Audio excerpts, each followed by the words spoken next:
ഒരു കണക്ക് കേൾക്കും, പെട്ടെന്ന് പറയാം. ഇന്നലെ 6ാം ക്ലാസ്സിലെ ഓൺലൈൻ ക്ലാസ്സിൽ വന്ന ഒരു കണക്കാണേ. ഒരു അരി കൊടുക്കുന്നൊരു കണക്കാണേ. കൊടുക്കുകയാണ്. ഓരോ ദിവസവും കൊടുക്കുന്ന അരിയിൽ നിന്ന് ഓരോ കിലോ കൂടി ഓരോ ദിവസവും കൊടുക്കും. അങ്ങനെ 5 ദിവസം കൊടുത്തു. 5 ദിവസം കൊടുക്കുമ്പോൾ ഇങ്ങനെ ഒരു ദിവസം കൊടുത്തതിൻ്റെ ഒരു കിലോ കൂടി, അടുത്ത ദിവസം കൊടുത്തതിൻ്റെ 1 കിലോ കൂടി, അങ്ങനെ കൊടുക്കുക. ആ കിലോ കൊടുത്തപ്പം മൊത്തത്തിൽ 5 ദിവസം കൊണ്ട് 50 കിലോ ചിലവായി. അങ്ങനെയാണെങ്കിൽ ഓരോ ദിവസവും കിട്ടിയ അരി എത്രയാണ്? ധ്യാന ഇന്ന് മറ്റേ പ്രാൻകുത്തി മാഷ ക്ലാസ്സിൽ ഒരു കണക്ക് ചോദിച്ചിട്ടുണ്ടല്ലോ, എനിക്ക് മനസ്സിലായി. ഒരു അരിക്കച്ചവടം എന്താന്ന് പറഞ്ഞ മനസ്സിലായി?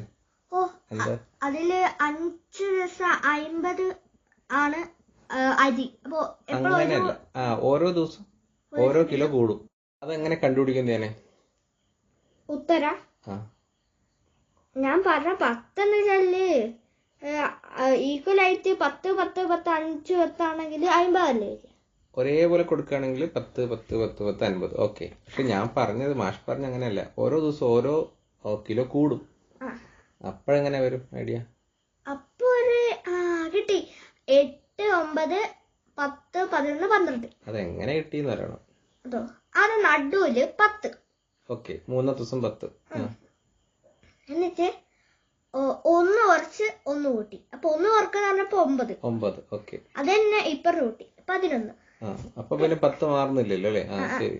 ഇനി പിന്നെ 2 കുറച്ച് 2 കൂട്ടി. ഓക്കെ, അപ്പൊ എല്ലാം 10 തന്നെയല്ലേ? അപ്പൊ 50 വരും. ഓക്കെ. അപ്പൊ ഞാൻ അങ്ങനെയാണെങ്കിൽ 5 വെച്ച് കൂട്ടി വിചാരിച്ചു. 5 ഓരോ കിലോ 5 വെച്ച് കൂട്ടി. Total 100 kilo. ഓരോ ദിവസവും 5 കിലോ കൂടും. 5 ദിവസത്തേക്ക് തന്നെ കൊടുത്തു. എല്ലാം കൂടെ നോക്കിയപ്പോൾ എത്ര കിലോ എടുത്തിട്ടുണ്ട്? 100 കിലോ എടുത്തിട്ടുണ്ട്. അതെങ്ങനെ കണ്ടുപിടിക്കും? ഓരോന്ന് എത്രയാ? ആകെ 100 കിലോ 5 ദിവസത്തേക്ക് കൊടുത്തു.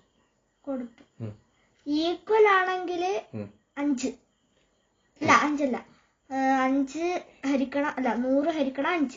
ഓക്കെ, എത്ര കിട്ടും? അപ്പൊ 20 കിലോ. ഓക്കെ, എല്ലാവർക്കും ഈക്വലായി കൊടുക്കുക. നേരത്തെ 10 കിട്ടിയാൽ മതി. ഓക്കെ, എന്നിട്ട് ഇനി 20 നടുവിൽ വെക്കുക. എന്നിട്ട് ഈ 20 5 കുറക്കുക, 5 കൂട്ടുക. അപ്പൊ ഇവിടെ 15, ഇവിടെ 25. പിന്നെ 20 5 കുറക്കുക, 15 5 കുറക്കുക, 25 5 കൂട്ടുക. അപ്പൊ 10 30. അപ്പൊ നടുവ് ദിവസം എത്ര കൊടുത്ത്? 20. ഓക്കെ, അപ്പൊ 20 നടുവിൽ ഫിക്സ് ചെയ്യാം. എന്നിട്ട് 5 കുറക്കുക, 5 കൂട്ടുക. അങ്ങനെയാ? അപ്പൊ എത്ര ഉത്തരം കിട്ടും? ഉത്തരം ഒരു ദിവസം 10 15 15 20 25 30. ഓക്കെ, അപ്പൊ എല്ലാം കൂടെ കൂട്ടിയാൽ 100 തന്നെ. ശരി. അങ്ങനെയാണെങ്കിൽ ഈ രീതിയിൽ നമുക്ക് 4 വെച്ച് പറയാൻ പറ്റുമോ?